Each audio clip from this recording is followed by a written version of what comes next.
Hi friends, welcome to AVS all in one channel. ఈరోజు ఈ వీడియోలో అటుకుల ఉప్మా ఎలా తయారు చేయాలో చూద్దాము.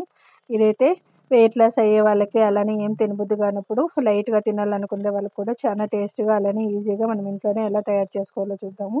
ఇక్కడైతే నేను ఒక 2 కప్స్ అయితే అటుకులు తీసుకున్నానండి. ఇది తిక్కుగా ఉండేటివి, కొంచెం మందంగా ఉండే అటుకులు అయితే తీసుకోండి. సో ఇప్పుడైతే నేను కొంచెం సేపు అయితే నానబెట్టాను వీటిని. సో ఇప్పుడు కావాల్సిన ఐటమ్స్ తిరగవాతకి ఆనియన్, క్యారెట్, పచ్చిమిర్చి, అలానే కొత్తిమీర, కరివేపాకు అండి. ఇక్కడ పచ్చిమిర్చి అనేది మీ టేస్ట్కి బట్టి వేసుకోండి. అలానే ఇప్పుడు మొత్తం అన్నీ నీట్గా స్మూత్గా కట్ చేసుకొని పెట్టుకోవాలండి. క్యారెట్ని అయితే తురుముకొని పెట్టుకోండి, అప్పుడైతే వేయించుకునేదానికి బాగుంటుంది. ప్లస్ తినడానికి కూడా చాలా టేస్ట్గా ఉంటుందండి. సో కొంచెం సేపు తర్వాత మనకు అటుకులు అనేటివి మనకు ఉబ్బుతాయి, అంటే నానింటాయి కాబట్టి. సో అప్పుడు మనము ట్రై చేయాలి ఎంత ఉంది అనేసి వాటరు.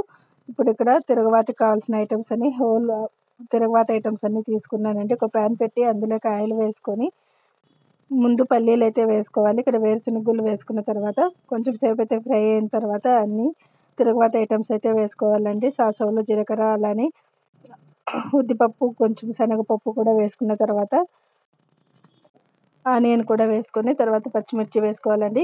యాక్చువల్గా అయితే పచ్చిమిర్చి కొంచెం ముందుగానే వేసుకొని ఫ్రై చేసుకోండి, అప్పుడైతే ఫ్లేవర్ అనేది బాగా పడుతుంది అటుకులకి. సో కొత్తిమీర, కరివేపాకు, అలానే ముందుగా తురిమి పెట్టుకున్న క్యారెట్ని కూడా వేసుకోవాలండి. ఇవన్నీ వేసుకొని బాగా ఫ్రై చేసుకోవాలి. ఇక్కడ ఆయిల్ కొంచెం తక్కువగా వేసుకున్నాం అనుకోండి, వెయిట్ లాస్ అయ్యే వాళ్ళు కూడా ఇది ఎంత తిన్నా కూడా మనమైతే బరువు ఎక్కమండి. సో ఇప్పుడైతే కొంచెం తక్కువ ఆయిల్ వేసుకొని అన్ని ఇంగ్రీడియంట్స్ వేసుకొని బాగా ఫ్రై చేసుకున్నాం అనుకోండి, మనకైతే టేస్ట్ అనేది చాలా పర్ఫెక్ట్గా వస్తుంది. సో ఇప్పుడు ఇక్కడైతే నేను అన్నీ నీట్గా ఫ్రై చేస్తున్నానండి. చేసిన తర్వాత ఆల్రెడీ అటుకులు అయితే నానబెట్టాం కదా, ఇప్పుడు అటుకులు అనేది మనం చెక్ చేసుకున్న తర్వాత వాటర్ అయితే పిండుకోవాలండి. ఇది అలానే వదిలేయకూడదు, మధ్యలో చెక్ చేసుకోవాలి. ఎక్కువసేపు నానబెట్టామనుకోండి ముద్దగా అవుతుంది.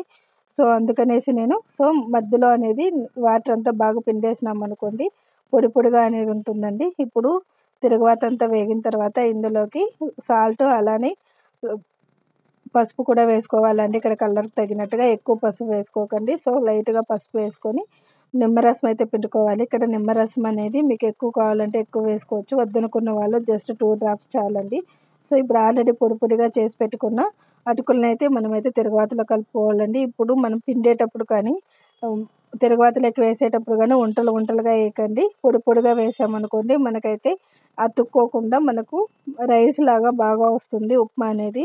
సో ఫైనల్గా అంతా మిక్స్ చేసామనుకోండి మనకైతే అటుకుల ఉప్మా అయితే తయారైపోయిందండి. సో చూసారు కదా, చిత్రాన్నం కంటే కూడా, లెమన్ రైస్ కంటే కూడా చాలా టేస్ట్గా ఉంటుందండి. మీరు కూడా ట్రై చేసి ఎలా ఉందో నాకైతే కామెంట్ సెక్షన్లో కామెంట్ చేయండి. ఈ వీడియో కనుక నచ్చినట్టయితే లైక్, షేర్ అండ్ సబ్స్క్రైబ్ చేయండి. కొత్తగా చూసేవాళ్ళు మా ఛానల్ సబ్స్క్రైబ్ చేసి మీ ఫ్యామిలీ మెంబర్స్కి అయితే షేర్ చేయండి. Thanks for